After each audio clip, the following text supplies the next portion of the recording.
Hey guys, it's Jeff. I just want to give you a quick warning. What you're about to hear is an episode that I recorded and discovered afterwards that my audio was a little bit glitchy.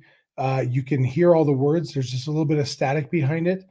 I hope it's not too unbearable for you guys. I think it was a fun episode, obviously a fun game to talk about, and I am at the mercy of my equipment here. And unfortunately, nothing else I can do about it. So I just wanted to let you know up front. Sorry for that, but I hope you enjoy the episode anyway. And let's jump right in. Coming up on Locked On Dodgers, the Dodgers completed their sweep of the Phillies in thrilling fashion, winning on a walk-off grand slam by Max Muncy. A lot to talk about from this game. We're going to talk about Gavin Stone's Major League debut, talk about the offense chipping away at that lead and finally coming through in the late innings, and we're going to talk about a series of decisions that Dave Roberts made and, just our thoughts on some of those things. That's what's on tap, so let's get Locked On Dodgers. You are Locked On Dodgers, your daily Los Angeles Dodgers podcast. Part of the Locked On Podcast Network, your team every day.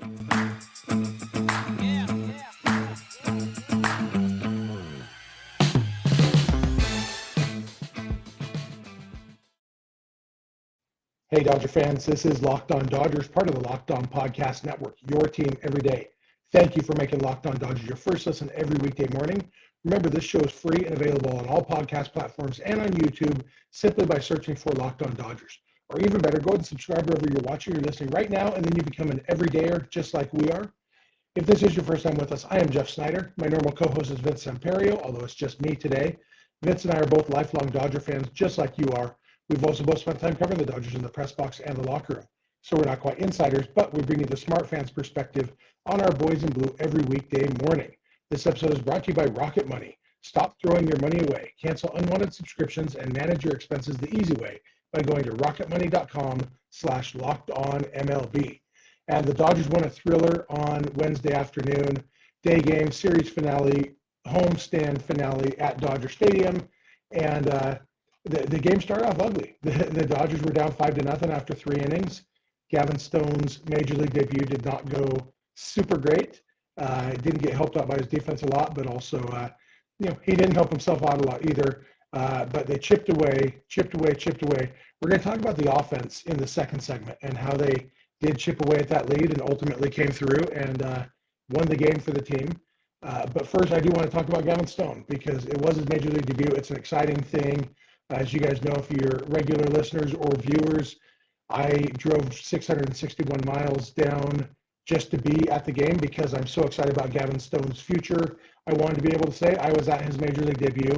I can now say that forever. If you watched or listened to yesterday's episode, you remember Vince and me talking about when the two of us went to Josiah Gray's Major League debut together. And we sat together, and the Dodgers won that game on a walk-off 3-run home run by Will Smith. And Vince and I were both at this game too, and it wasn't a walk-off 3-run home run by Will Smith. Instead, Smith walked and passed the baton, and it was a walk-off grand slam by Max Muncy, the next batter. It was a lot of fun. I sat in the same seats, actually, that I sat in for the Will Smith walk-off and the same seats that I was sitting in for Chris Taylor's walk-off in the NLDS, or the wild card game a couple years ago. And so seems to be good luck for me. I think that's the only 3 walk-offs I've been to in these particular seats, but enjoyed that a lot. Gavin Stone, in some ways, was as advertised. His changeup looked really good. As we talked about yesterday, there was some instances of changeups that probably would have got swings and misses in the minor leagues, and they didn't get swung at here in the big leagues. I was pleased to see that he was also throwing the changeup for strikes at times, throwing it in the strike zone rather than relying on chase. Got a couple swings and misses from Bryce Harper and one at bat on changeups. And the big, I don't know if issue is the right word. I mean, one thing to remember is this is a Major League debut. Nobody expected Gavin Stone to be a polished big leaguer in this start. We were prepared for hiccups. And I don't think anybody even really thinks that Gavin Stone is currently ready to be in the big league rotation going forward. What I think the benefit here was getting him in there against big league hitters in a real big league game kind of gives you an idea of what he does still need to do, need to add, need to work on to become that regular big league pitcher. And in this game, the answer is a third pitch. His slider, his one strikeout did come on a slider to Nick Castellanos, but overall, his slider was not very effective in this game. And without a third pitch, you can't really be a successful starting pitcher long-term in the big leagues without a third pitch. And especially a pitch to get righties out, because he's changeup. He has in the minors thrown his changeup just as much to righties as to lefties, and that's good. But you do need that third look. He's got a good fastball. It touched 96, I think. I also saw one, I think, as low as 91. I haven't looked at the Baseball Savant page to see what his overall velocity was. That's just when I happened to glance at the velocity board at the stadium. But with without the third pitch, the fastball's good, the changeup's good, but you're only looking at two pitches, and major league hitters are going to figure that out. And they did. It was the second time through the lineup that they really got to him. They scored one run in the first inning. It was unearned. It should have been a 9-pitch inning. He got a flyout from Kyle Schwarber, what very easily could have been a pop out from Trey Turner that ultimately Miguel Vargas couldn't quite get to. I think most of the time that ball is going to be an out, and then he walked Bryce Harper, but then he got a double play grounder that Max Muncy booted and ended up having to throw 15 more pitches after that, including an unearned run. That obviously didn't help him, but the third inning, it was just he got knocked around, and that was that second time through the lineup when you really could use that third pitch to show guys something that they didn't see the first time they faced you. And so overall, that's good that Gavin Stone identified that the slider is going to be very, very important to his development and to his future as a big leaguer. It does sound like he will get one more start this time when they're in Milwaukee before they send him back down to the minors. And that's exciting too. There's a chance to learn some of that. I mean, he has a slider, and it's actually been an effective pitch for him at times in the minor leagues. And so he'll probably go into that start in Milwaukee, recognizing that that's something he needs to work on. And we'll see what the progress is there.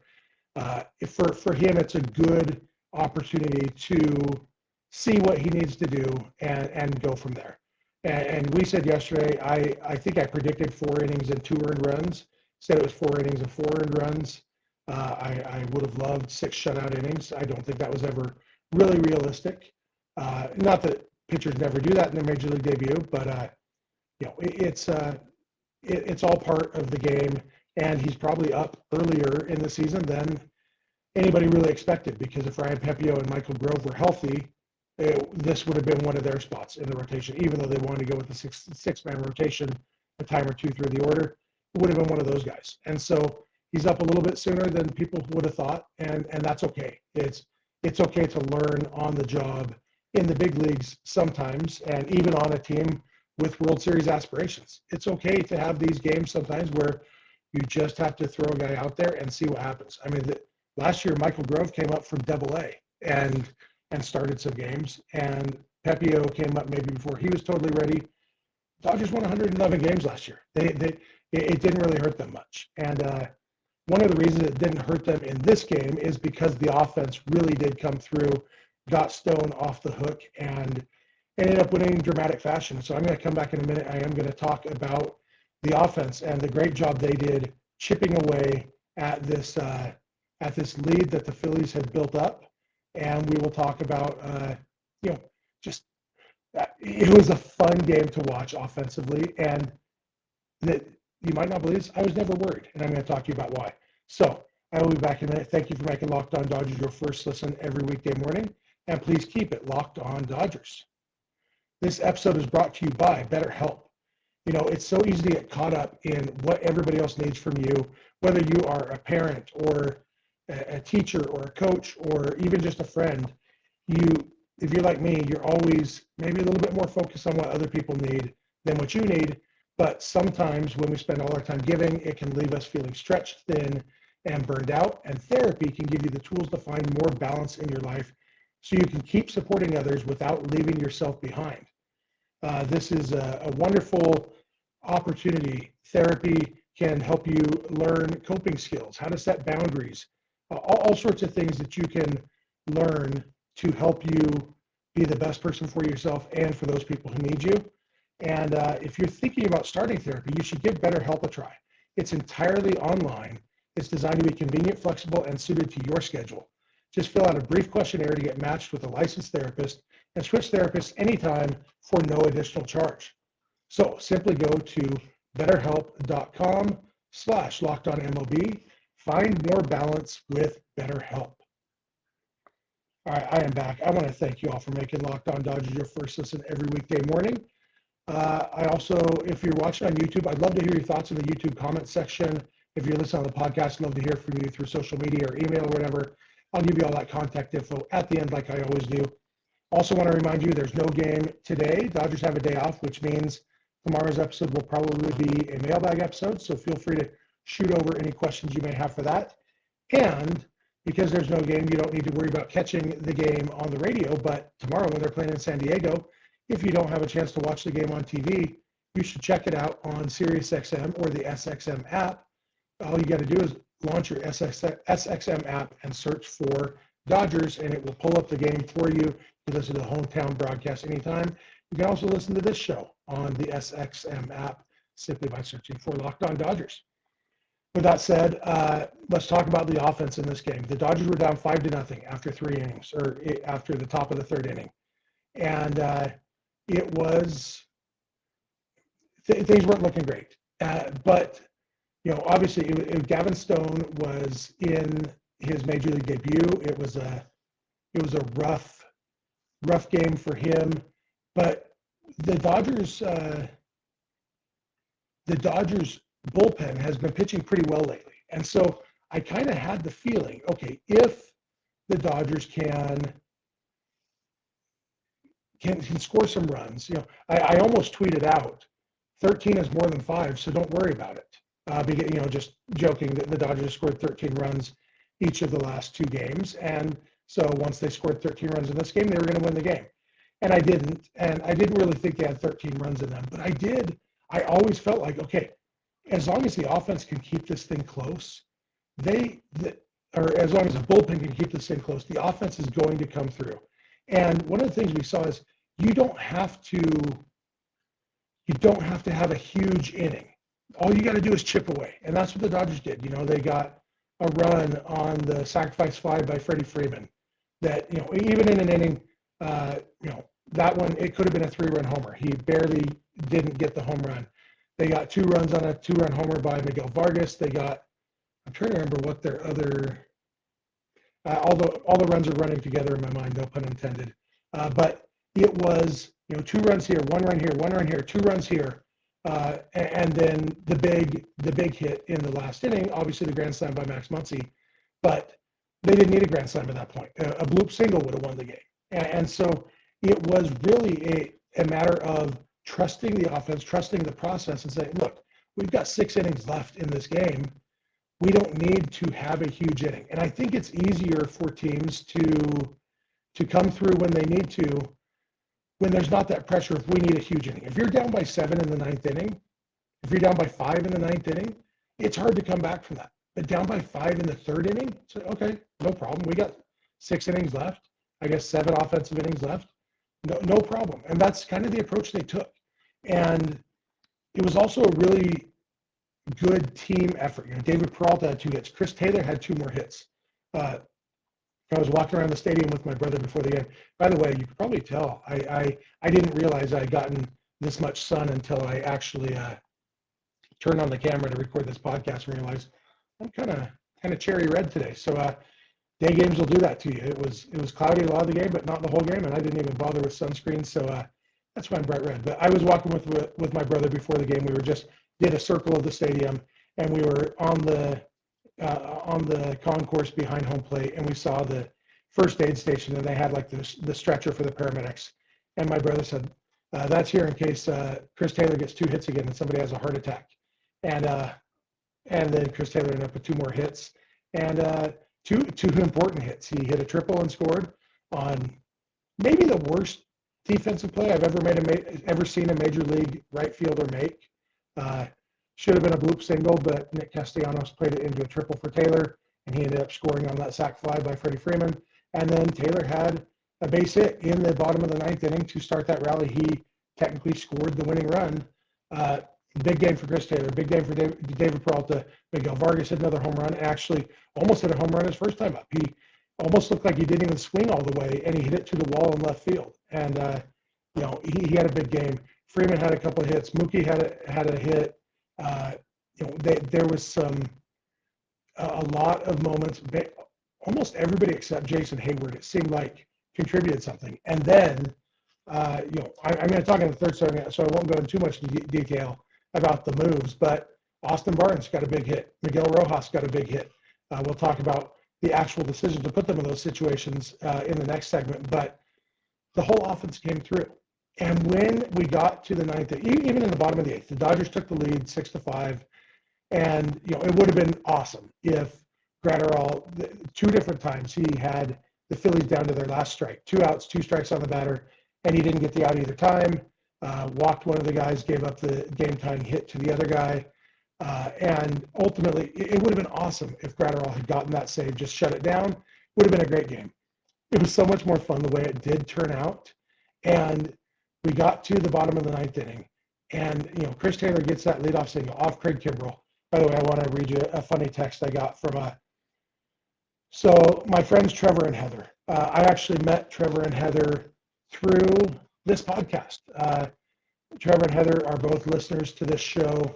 A few years ago, Trevor won one of my bobblehead giveaways, and I realized that they live here in Utah, near me.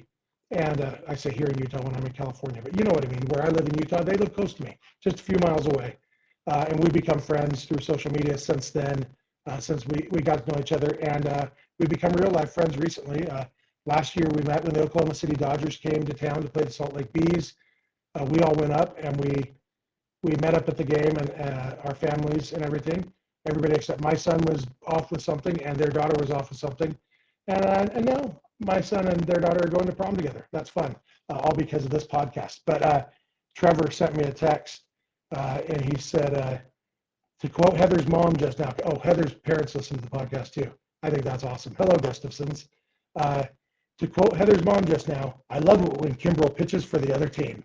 And, when Craig Kimbrel came walking in the bottom of the ninth, it's like, Craig Kimbrel still has some skills as a pitcher. And even last year, you guys remember, I defended Craig Kimbrel a lot. Not quite defended, but I said, I think he's going to turn out okay because he still had good stuff. And he still does have good stuff. And yet, he hasn't ever totally turned out okay. He had stretches last year where it looked like, wow, he's really fixed. But ultimately, he didn't even make the postseason roster because the Dodgers just couldn't depend on him. Well, we found a situation in which the Dodgers can depend on Craig Kimbrel, and that is when he's pitching for the other team, as Heather's mom said. And I love it. But, Chris Taylor getting the base hit, Taylor getting a hit off Kimbrel, it was like, okay, our 9-hitter who's batting ninth because he has struggled quite a bit this year. And as we mentioned yesterday, Taylor's hit better recently, but a strikeout pitcher like Kimbrel, a strikeout hitter like Taylor, that is often going to end in a strikeout. That's what happens when strikeout hitters face strikeout pitchers. This time it didn't. It ended on a base hit to right field or to center field. Line drive, hit it good. And then, you start thinking, and then he immediately stole second base and wasn't even close. It was beautiful. The Dodgers know Craig Kimbrel. They know he can't hold runners on, especially with these new rules. And Taylor was, as Vince Scully would have said, he was safe from me to you. He usually used that without, but, any chance to mention Vince Scully. He's in scoring position. Mookie comes up, and not a great at-bat from Mookie. Never took the bat off his shoulder. Looked at 6 straight pitches. It was a 3-1 count, and then he looked at 2 straight pitches on the outside corner, strike out. And, in that situation, I want Mookie swinging. His run doesn't matter. A walk doesn't help the Dodgers a ton in that situation. Obviously, it helps them some because it's another runner on base, and ultimately you end up with, more walks later. But, when Mookie's up there with the winning run on second base and nobody out, swing the bat, and to Kimbrel's credit, Kimbrel made good pitches on Mookie. But ultimately, I would like to see a little more aggressiveness from Mookie there. So after they get Mookie out, they intentionally walk Freddie Freeman, and then Will Smith put up a great at-bat, and he got that walk. And at that point, a walk really does help because that loads the bases with one out, puts the winning run on third base, and you got Max Muncy coming up. And I don't know about you guys, but in the stadium where I was and in my heart, there was no question the Dodgers just won this game because Max Muncy, we talked about yesterday with the sacrifice fly that Muncy had hit in the previous game. It's like Muncy understands situations. And yeah, I mean, Muncy does strike out some. Kimbrel could have struck him out, but Muncy's like, he knew his job. Get the ball in the air, the Dodgers win the game. You got Chris Taylor on third, who's very fast. You've got not great arms anywhere in the outfield, the best ones in center field. And you know, you get the ball in the air, the game is over. And so it's like, he's not up there looking, he said, first time I get a pitch I can get in the air, I'm going to hit it in the air. And he did, and he hit it in the air, and it went over the wall in right field. They didn't need a grand slam, but a grand slam was a great way to end that game. But there was never a point during that game when I thought, crap, the Dodgers are going to lose this game. It was always, wow, Dodgers are going to have to work hard to win this game. And it's a subtle difference, but the last few games have done that to me because the Dodgers offense is here. It's shown up, and it's not perfect. And that it's almost refreshing to me that it's not perfect. They're not necessarily getting every hit when they need to. You know, Freddie Freeman almost hit a 3-run homer. Instead, it's just a sac fly. They had, you know, different times that they didn't get the big hit they needed. But it's like, okay, let's score a run here, 2 runs here. Let's chip away and use the fact that the game is long and we are a better team than the Phillies to our advantage. And that's what they did. And they hit some really good relievers. Jose Alvarado is really, really good. And the Dodgers scored a couple runs on him. That was huge. Craig Kimbrel is good. And the Dodgers scored 4 runs on him. It was good hitting, good offense, and a good team approach. And it was awesome. I'm going to come back and I'm going to talk about some of those decisions that Dave Roberts made, both offensively and on the pitching side, and some of my thoughts on those things. So thank you for making Locked On Dodgers your first listen every weekday morning, and please keep it Locked On Dodgers. This episode is brought to you by RocketMoney. You know those free trials. It's like, hey, try it free for 30 days, and as long as you cancel before the 30 days, you don't have to pay anything. And if you're anything like me, you never remember to cancel those things. They just end up, you put in your credit card number and you don't even notice. Like, we're not like our parents were. I don't know if you guys remember, maybe if you're not as old as me, you probably don't. I remember learning how to balance a checkbook when I was in high school. I don't think people do that anymore because we just don't pay that much attention to where our money's going. Even when we're working hard to budget and everything, you're not scouring over your credit card bill every month. And that means you're probably throwing money away on free trials that you started paying for and you don't even realize it. That's where RocketMoney comes in because they can find all those things for you automatically and just find everything, and they can even cancel them for you. Within RocketMoney, you just click cancel and it will cancel that, you know, extra Netflix subscription or that, you know, whatever it is that you're paying for that you don't need. It will cancel it for you. Over 80% of people have subscriptions they've forgotten about.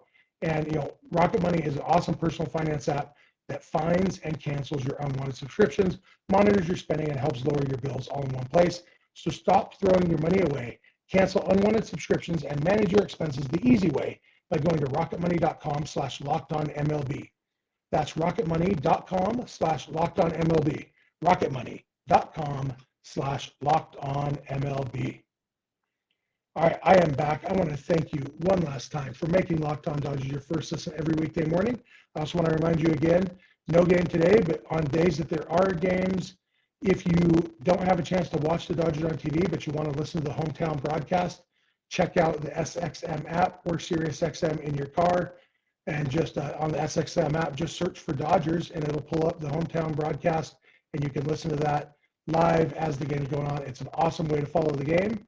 So check that out. You can also listen to Locked On Dodgers on the SXM app just by searching for Locked On Dodgers. Easy peasy. I'm going to take a sip of water. And that was me taking a sip of water. Last thing I want to talk about today. Dave Roberts managed a really good game on Wednesday, and not just because the moves worked out. And there was offensively, everybody got in the game except for Michael Busch and Trace Thompson. We found out after the game that Trace Thompson wasn't even in the stadium. He's been sick.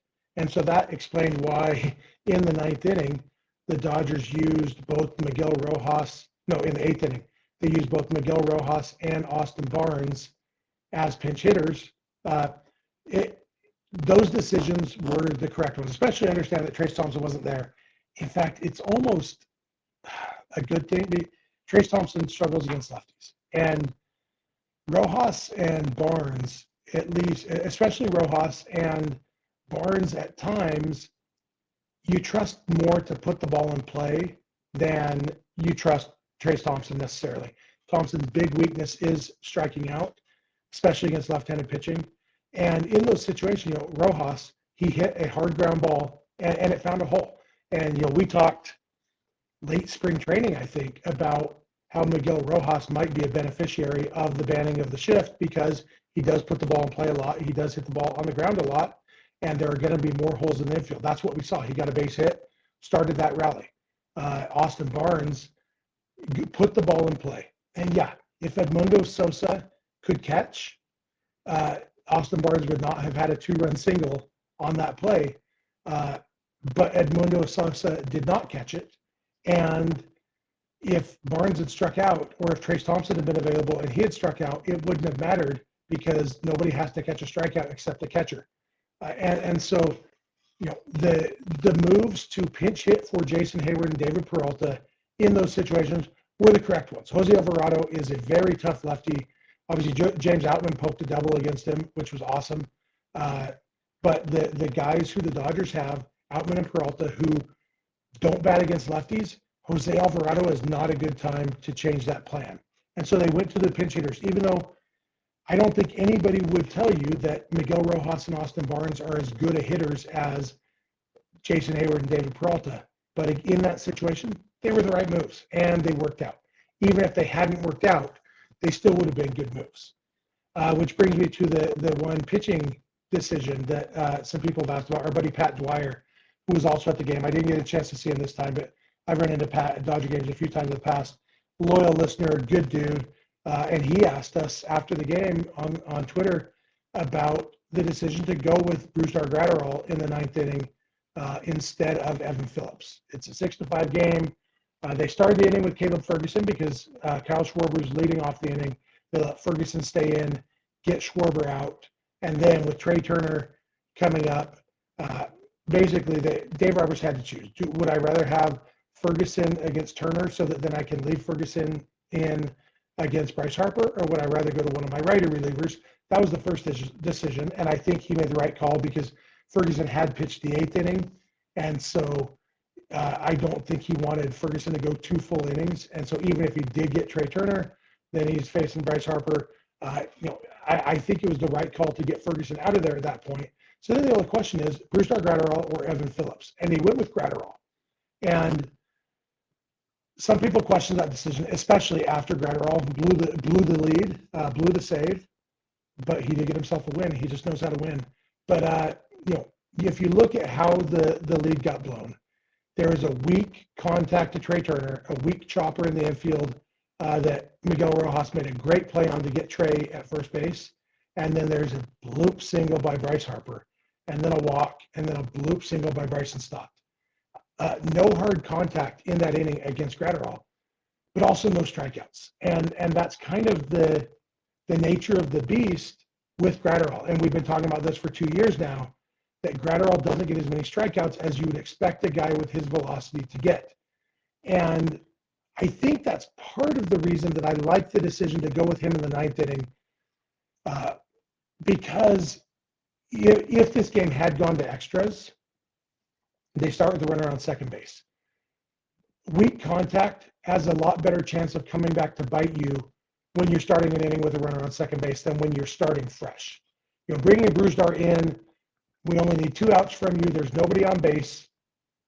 That is a really good situation for Brusdar because most of the time, weak contact gets out. Definitely most of the time, you don't get multiple bloop singles in the same inning. Obviously, the walk was the big killer because the walk was what put Harper in scoring position. If you get who was it? Castellanos out. You had him in a 2-strike count. You get that out, the game's over. It doesn't matter that Harper had a bloop single. But a bloop single followed by a walk, followed by another bloop single, yeah, it's going to happen sometimes with Gratterall. But I like the fact that if they had gone to extra innings, it would have been Evan Phillips pitching the 10th inning with a runner on second base, because Phillips is a little bit better at getting that swing and miss when you need it. And obviously, you don't play 4 extra innings. I don't even know if that entered Dave Roberts' calculus. I think right now, Roberts just thinks, okay, Gratterall has had a good run as, quote unquote closer, so let's stick with him. It wasn't a strict closer situation because, like I said, they started the inning with Caleb Ferguson on the mound, but it was, okay, look, we like Gratterall in this position. He's been doing well in this position, so let's keep him in this position. And it didn't work, but one of the things I've stressed a lot on this podcast is just because a decision doesn't work doesn't mean it was wrong. Very few managerial decisions are right or wrong. This is one of those where there's definitely a case to be made for Gratterall or Phillips, and it's maybe even 50-50. It might just be flip a coin. And, for me, because I would have rather had Phillips in extra innings if it had gotten there, I can talk myself into the Gratterall decision. I think Phillips is still a slightly better pitcher than Gratterall, so that's obviously an argument in his favor. But also, Gratterall's been pitching a little bit better this season than Phillips, probably. Both of them been pitching well lately. So, it really is so much, if they brought in Phillips and he blows the lead, then people would be saying, well, Gratterall's been the closer lately and he's been doing really well. You can never know what would have happened with the other situation. And so you can't judge based on results. And that's why, Austin Barnes wasn't the right call because he got a fluky 2-run single in the 8th inning. He was the right call because the alternative was David Peralta. And David Peralta wasn't going to do anything against Jose Alvarado, most likely, was less likely to than Barnes, which seems weird to say that somebody was less likely to do something offensively than Austin Barnes, but that's where we're at right now. And on the pitching side, it wasn't the wrong decision because Gratterall blew the save. It wouldn't have been the right decision because if Gratterall had gotten the save, the decision is a decision and it's right or wrong on its merits. And more often it is, 60-40, 55-45, somewhere close to 50-50 on these decisions. And Dave Roberts, I thought he did a really good job pulling the trigger, making good moves, putting guys in position to succeed. Some of them did, some of them didn't. And ultimately, the most important success was Max Muncy's grand slam that gave the Dodgers the win, gave me a great game. It was so much fun to be at. The stadium was kind of empty because it's a day game, but also passionate and fun and loud. It was a great game to be at. I had so much fun. Nice to be back at Dodger Stadium for the first time this season. Good to see those of you who I saw. Good to hear from those of you who I heard from. And I think that's going to do it for today. Like I said earlier, with no game today, tomorrow's episode will be a mailbag episode. So feel free to shoot over your questions. I'm going to give you all that contact info in a minute. But first, I'm going to remind you about the SXM app. Anytime there's a Dodger game, if you want to be listening to the hometown radio broadcast, just pull out your SXM app and search for Dodgers, and you can pull it up live and follow along with the Dodgers when you can't be watching on TV or there in person. And you can also listen to this podcast on the SXM app. Just search for Locked On Dodgers. If you're not an everydayer, not watching or listening to the show every day, we'd love for you to join the Everydayer Club. It's really easy to join. All you got to do is start watching and listening every day. Super fun. We love talking Dodgers with you. We hope you love talking Dodgers with us. If you have friends or family who love the Dodgers like you do, please tell them about the show. Maybe they'll like it too. You can follow us on Instagram and on Twitter at Locked On Dodgers. Vince is on Twitter at Vince Samperio. I am on Twitter at Snidog, and the DMs are open in all of those places. You can also email us, lockedondodgers@gmail.com, or you can send us a voicemail or a text message to 323-863-LOCK 5625. We are here every weekday morning, and we hope you'll be here with us. When you get in your car or sit on your couch, tell your smart device to play podcast Locked On Dodgers. And remember, you don't have to agree, you just have to listen. We'll talk to you tomorrow.